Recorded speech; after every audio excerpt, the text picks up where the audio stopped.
Think of it, for 50 years, this amazing instrument will stay sharp, never rust, always give you a keen, clean cutting edge. They guarantee it. In fact, DuraShears will be the last pair of scissors you will ever buy. How do you get them? Call this number. Call 1-800-257-1257. Don't be fooled by the imitators. There's only one DuraShears. Call now, 1-800-257-1257. This is CNN. More Early Prime right here in 30 minutes. Hope you can join us. Before politics, let's check in with Terry Keenan in New York for the latest business news.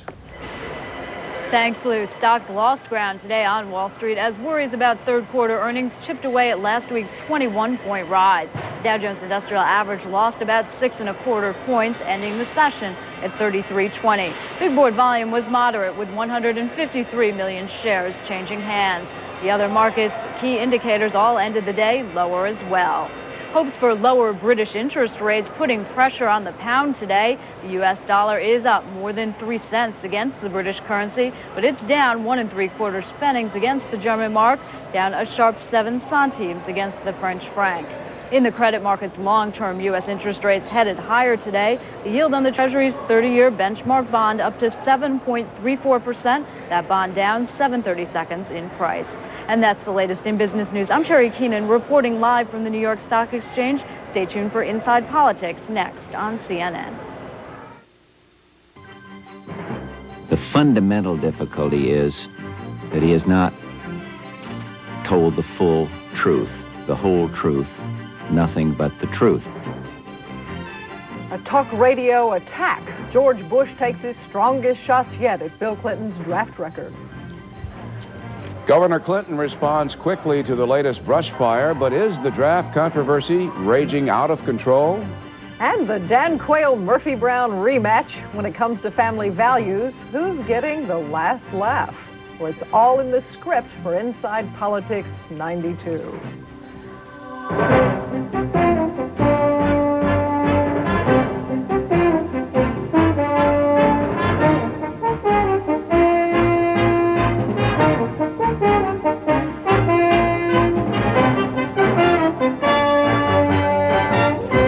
This is Inside Politics 92 with Catherine Crier at the CNN Center in Atlanta and Bernard Shaw in Washington. Thanks for joining us. Well, so much for his let the surrogates do it strategy. George Bush did the brass knuckles work himself today, directly questioning Bill Clinton's honesty about his draft record. Our senior White House correspondent Charles Bierbauer joins us from New York, where Bush divided his day between talking political and looking presidential. Bernie, the president, may have been here in New York for a diplomatic appearance at the United Nations, but there was certainly nothing diplomatic about that political broadside that Mr. Bush fired at Governor Clinton. President Bush says Bill Clinton's draft problem is not going to go away. The Republicans are certainly not going to let it. The fundamental difficulty is that he has not told the full truth, the whole truth, nothing but the truth. Bush needed little encouragement from conservative radio talk show host Rush Limbaugh to make his strongest direct attack on Clinton. Last week, addressing a National Guard convention, Bush backed away, choosing to criticize by inference. Others in the Bush campaign did the heavy lashing. This time, Bush used no designated hitter. I think that Governor Clinton ought to level with what happened on this and then elaborate on the letter that he wrote where he condemned the whole military as immoral. In fact, that is not quite what Clinton said in a 1969 letter to the head of the University of Arkansas's ROTC program. Clinton's strongest criticism in that letter said many fine people find themselves still loving their country but loathing the military. The Bush campaign continues to hammer at Clinton's explanation of his actions, hoping it will raise doubts with voters about his integrity. The president's attack on Clinton also comes a day after Vice President Quayle found himself defending his own service record. Quayle spent the Vietnam days in the relative safety of the Indiana National Guard. I was trying to fulfill my military obligation. I had a military obligation to fulfill, and I did fulfill it. I did not avoid military service. President Bush also was in no mood to compromise with Clinton on a formula for presidential debates. I wanted debate. but I'm not going to let this new man dictate the terms. So Governor Clinton may be in East Lansing, Michigan, Tuesday when the first debate would have been held, but President Bush will be no nearer than Missouri and half a dozen southern states where he'll be campaigning. Bush aides say that as far as debates are concerned, they've made a proposal, and the ball is in Clinton's court. Bernie? Charles, very quickly, why this change in tactics? Why is George Bush becoming the point man in the assault on Governor Clinton?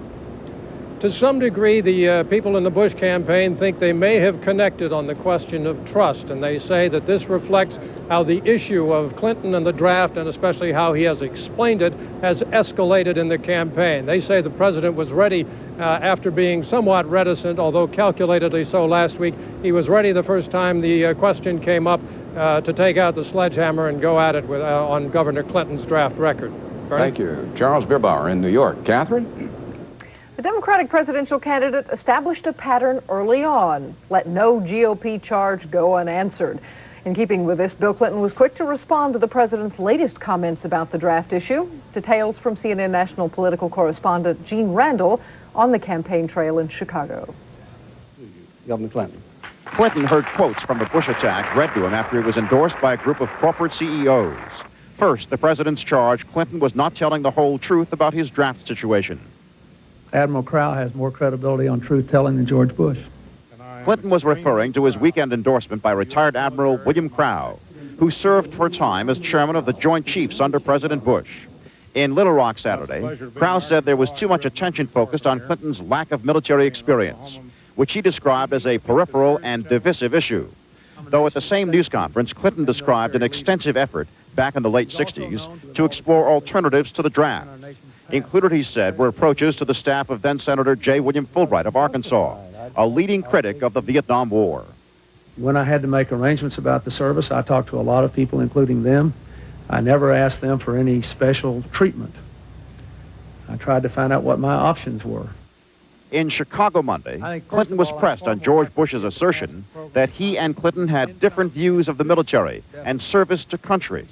The only reaction I have is that you ought to go back and see what Mr. Bush said about this issue in February in New Hampshire when he was ahead in the polls. And he said it shouldn't be an issue.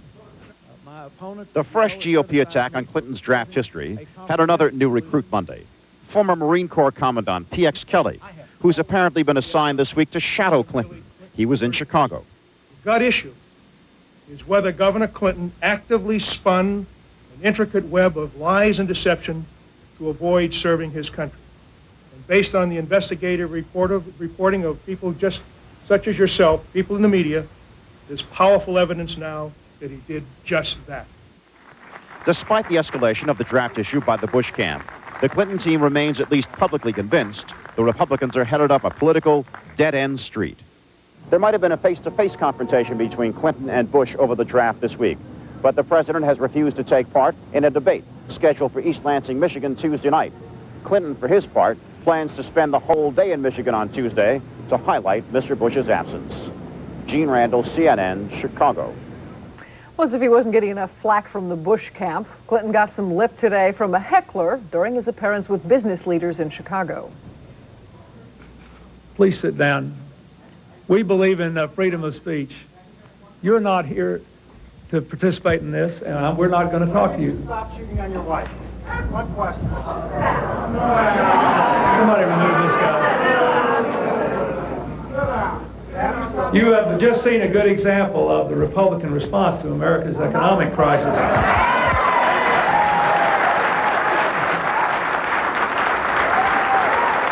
Well, man, I realize this is painful to you and your political allies, but you had 4 years to govern this country and you didn't do it. You've had your say. Now sit down and shut up so we can go on with this.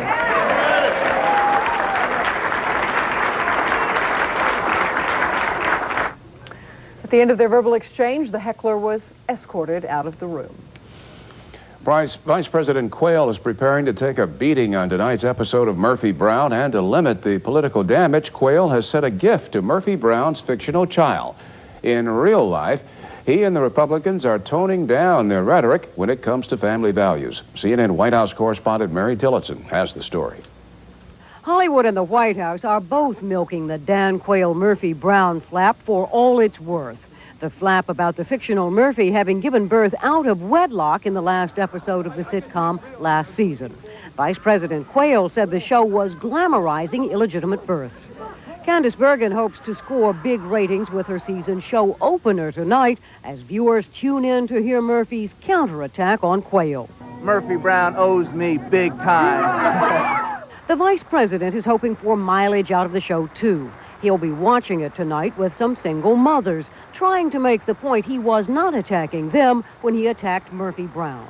He never attacked single mothers. All he said was that, statistically speaking, and this is provable, a child is much better off from a poverty standpoint, from a school dropout standpoint, crime, whatever you want to say, growing up in a two-parent family.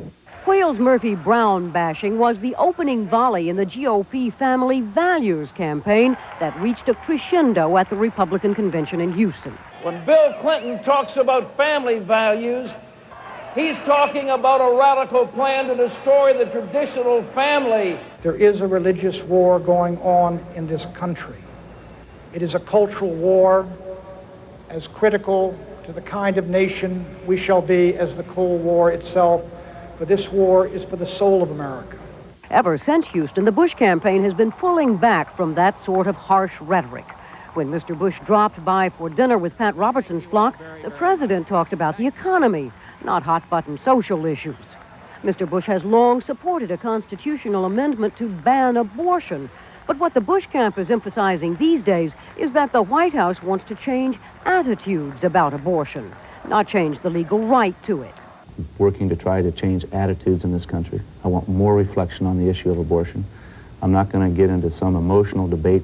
Republican political analyst John Sears reads the softer attack on family values as an acknowledgement the Bush campaign is trying to reassure voters who were made uneasy with talk about religious wars and such. You know, anything that you do in politics that's exclusive rather than inclusive is going to hurt you in the end.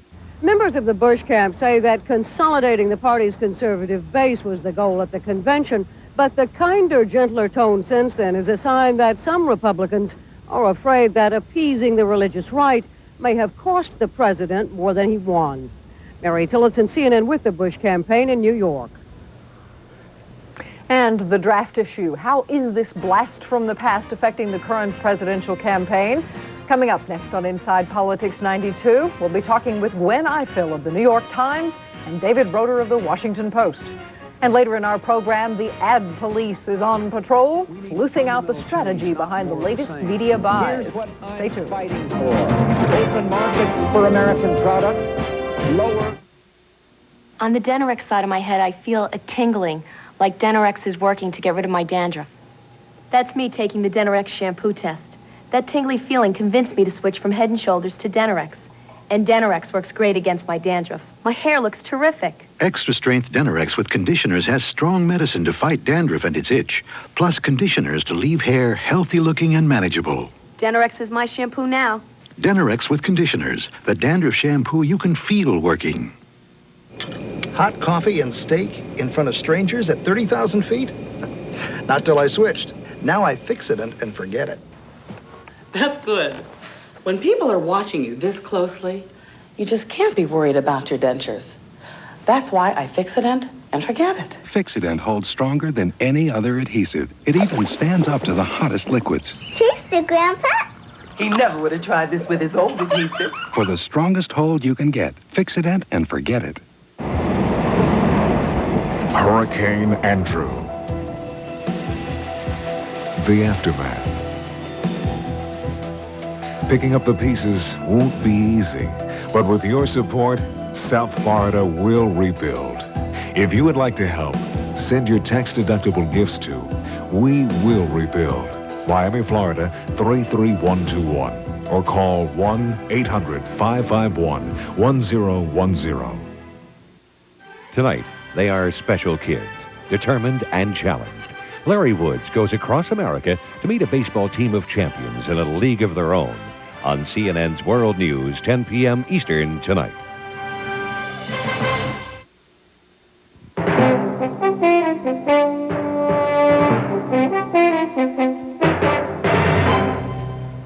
Like so many issues in the current and past presidential campaigns, the controversy over Bill Clinton's draft record seems to have taken on a life of its own. An insatiable political beast fed by news reports in the Bush campaign. Well, two guests join us to look at how this issue is evolving and whether it will have political punch with voters. From Washington, David Broder, political analyst and correspondent for The Washington Post, and from Chicago, Gwen Ifill, political correspondent for The New York Times. Welcome to you both. Gwen, let me begin with you with the latest story Sunday on Dan Quayle bringing the National Guard issue back to the fore. Is this going to dilute the draft issue in regards to Bill Clinton? Well, in fact, Bill Clinton and Dan Quayle are both victims of the times in which they were young 23-year-olds. And that means that they both have questions to answer on the draft. They don't exactly cancel each other out because what the Bush administration is trying to do is make this a question about Bill Clinton's credibility. And Dan Quayle maintains that he has always been forthcoming. As always happens in politics, a little bit of both is true. I think this issue is not going to die as long as the Republicans see that there is any edge to be gained because they are so far down and have remained so far down in the polls over an extended period of time that they're not going to give away this issue. Well, David, indeed, the president has taken up the torch. The Rush Limbaugh show he took out after Bill Clinton. How effective is this going to be for him to take up the attack? I don't know, but they think they have a question of credibility. I would disagree a bit with my friend Gwen Ifill. I don't think that they were victims of their time. It was a difficult time for this country, but I think in any time, people are responsible for the decisions that they make and the choices that they make. And what we now know, I think, about both Dan Quayle and Bill Clinton is that because they were, even then, insiders privileged by family and education and position, they knew that they had options which were not known to most of their contemporaries. And they chose, in both cases, to exercise those options. Well, David, what about the strategy here? Jim Baker is back, has his hands on the reins. Are we seeing the effects in all of this? You're seeing the effects of all of this, but I think in the case of the draft issue, that from the time it surfaced way back last winter, the Bush campaign people have known and have believed that this was something that they would revive in the general election. And indeed, you remember Senator Crier of Nebraska warned the Democrats that if Bill Clinton were their nominee, that the Republicans would come at him on that issue. Gwen, are you feeling the effects yet of Jim Baker? It's hard to tell. If there's a lot of going on with, by the way, I want to just say to David, he's got a point. I guess I meant political victims rather than actual victims. When people died who actually went to Vietnam, it's hard to say that people who got not to go are victims. But it's hard to tell right now. The Clinton campaign, I think they're holding their breath, waiting for the great Jim Baker to weigh in. I think we do see some evidence of it. I think President Bush coming out today and deciding to take Bill Clinton on directly on the draft issue is one example of it. I think the Republicans are obviously going to be aggressive. Bill Clinton came out of the box with the first campaign of the negative campaign of the year so far yesterday. And I don't think that you can expect Jim Baker or even George Bush, for that matter, to just sit back and take it. What about the debates? We have word that the commission now on presidential debates going to give noon Wednesday, the 23rd, as a deadline for the parties to agree on the vice presidential debates, which I think are now scheduled for the 29th. Why is this still up in the air? I think we'll see some movement on the debates question this week. Both sides wanted to wait until they were past tomorrow's scheduled first debate in East Lansing. But the basic thing, Catherine, I think now is that the Bush campaign has to try to change the equation. It's been 4 or 5 weeks since the Republican convention, and George Bush has still not managed to get himself over 40% in any poll that I've seen. And in the individual state polls, his position is very weak. They have to try to change the equation. Scheduling an early debate would be one way to do that. Gwen? Well, I think that both sides know that inevitably both of them have something to gain by debating. And all of this free debates about debates gets probably a little tiresome for us and maybe even them every 4 years. So what we have now is a situation where they know that at some point they've got to meet. Bill Clinton's got to meet him because he needs to be on the same stage with George Bush if he's got to drive the point home that he can really be commander-in-chief. And George Bush is going to remain down in the polls until he does something, whether it's a debate or an advertising campaign or something to shake things up and bring the spotlight back to him. Well, we're certainly waiting on those dates, and of course the ads are beginning to come out. We'll be seeing some of that later. David Broder, thanks very much. Gwen Ifill, appreciate you joining us. Thank you, Catherine. When Inside Politics 92 continues, CNN's ad policeman does some digging and unnerves the market strategies of the presidential campaigns. We're going to ask the rich to pay their fair share so the rest of America can finally... Have you thought about long distance lately? Are you getting the service you expected? AT&T has more people to help you than anyone else. Call 1-800-428-7999 and come back to AT&T for free. Whatever happened to those big savings? What does big mean anyway? Are there people your savings plan doesn't even cover? The AT&T Any Hour Saver plan is easy. It could save you money on AT&T calls to anyone, anywhere, anytime. Did you know that with some companies you get 2 phone bills each month? Is life too short for that? With AT&T, you get 1 simple bill a month, not 2. Competitive prices and service that's personal. Call 1-800-428-7999 and we'll switch you back for free. AT&T. You couldn't pick a better time to come back. All across the USA, great deals on the road. I go Hojo. Stay at any Howard Johnson or Hojo Inn for great sale rates. Then get $750 in travel discounts. Check in with your Visa card and we'll give you $100 in instant bonus coupons. Plus, we're giving away a vacation a week to anywhere we are. America turns to orange. Howard Johnson today. For reservations, call 1-800-I-GO-HOJO. Now you can go for fish, tender chicken, and shrimp to go from Long John Silver's. You're gonna get your wish. Hey, hey. Go fish. You're on. Long John Silver's to go. 40 years ago, the American dream meant prosperity and opportunity. Today, most people feel that dream is slipping away. CNN presents an honest look at this country's economic future. Pillars of Our Prosperity. Sunday, 10 Eastern on CNN.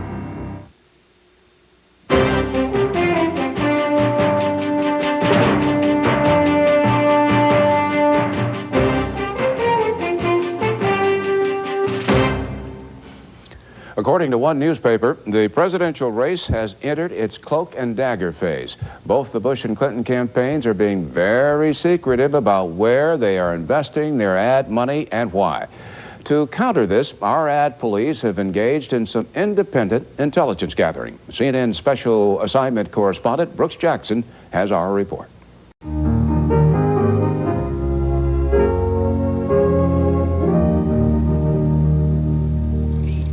Political commercials, sending messages. Here's what I'm fighting for. And to political insiders, there's a message not just in what the commercials say, but to whom. So far, President Bush is running a 50-state advertising campaign on TV networks, a shotgun strategy, including expensive time during a Clint Eastwood movie over the weekend. My fellow Americans. And earlier, Bush ran this 5-minute commercial just once on each of 3 entertainment networks at a cost of nearly $800,000. Democrats say they're delighted that Bush's 50-state strategy is wasting Republican dollars on states where Bush has no chance and on states he ought to win without spending much. Clinton's strategy is just the opposite. We need fundamental change. The Clinton campaign won't say exactly where their commercials are running, but according to CNN's research, they are concentrating station by station on these selected states. At first, mostly in the South and Midwest, and expanding last week to the Northeast, some border states and Farm Belt states. Republicans are watching closely. Is Clinton's spending in Texas a serious bid for its 32 electoral votes, or just a trick to get Bush to waste money defending his adopted home state? And Maine, where Bush has his summer home, is Clinton's advertising there a threat that Maine's 4 electoral votes will be contested too? The guessing game gets down to cities. Clinton ads showed up in Evansville, Indiana, but that's probably aimed at viewers in Kentucky, not Dan Quayle's Indiana. So far, Clinton is not spending in California, the biggest state with 54 electoral votes. California TV is very expensive, and Clinton is far ahead in the polls there. No Clinton ads yet in Florida either, with 25 closely contested electoral votes. Democratic radio ads are being tested there. Clinton's newest television ad attacks Bush on the economy. If George Bush doesn't understand the problem, how can he solve it? That ad is also targeted carefully on at least these 8 states and possibly a dozen more. Bush's shotgun strategy might be changing soon to more closely resemble Clinton's rifle shot approach. Last week, the Bush campaign rushed in a new advertising boss. Bernie? Brooks, how does all this compare with 1988?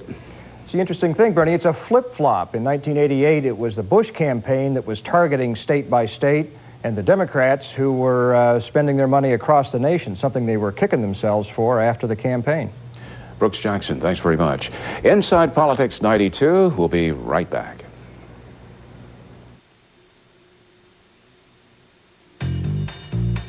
Have you thought about long distance lately? Are you getting the service you expected? Whatever happened to those big savings they offered you? Do they show up on your bill? The AT&T Any Hour Saver plan gives you the low prices you expect. Calls are just $10 for the first hour, then as low as 11 cents a minute. Come back to AT&T. Call 1-800-972-2442. Is your savings plan too limited?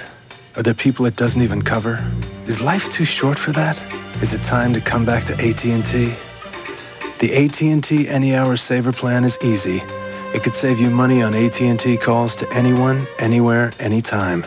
Call 1-800-972-2442 to come back to AT&T for free. Is your long-distance company getting nosy? Do they want names of people close to you? Do they want their numbers too? Is that any of their business? Do you really think so? With the AT&T Any Hour Saver plan, you won't have to give up your privacy or anyone else's. But you will get a price as low as 11 cents a minute after 5 and on weekends. Come back now for free. 1-800-972-2442. Did you know that with some companies you get 2 phone bills each month? Would you rather just get 1? Isn't life complicated enough already? With AT&T, you get 1 simple bill a month, not 2. Call 1-800-972-2442 and we'll switch you back for free. Are you still waiting for the savings you expected? Did you think they'd be bigger? Do you sometimes miss AT&T? For competitive prices, billing that's simple, and service that's personal, call 1-800-972-2442 and we'll switch you to AT&T for free. AT&T, you couldn't pick a better time to come back.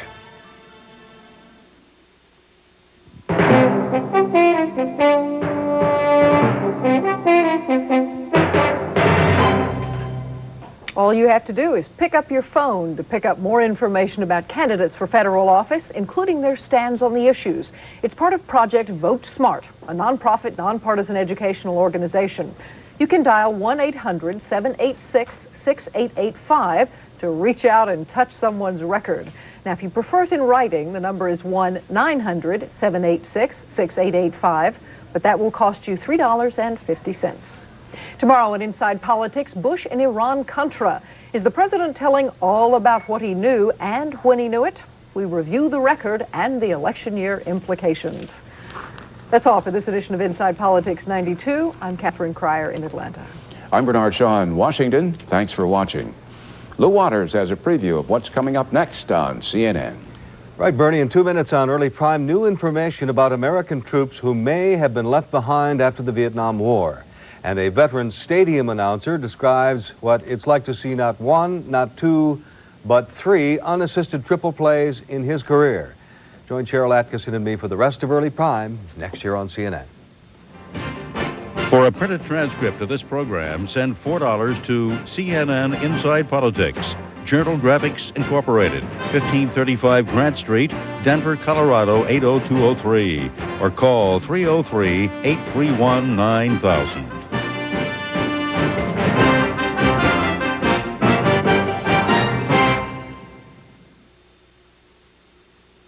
Coming up, Early Prime continues, followed by Showbiz Today, after a word from your local cable systems, next on CNN.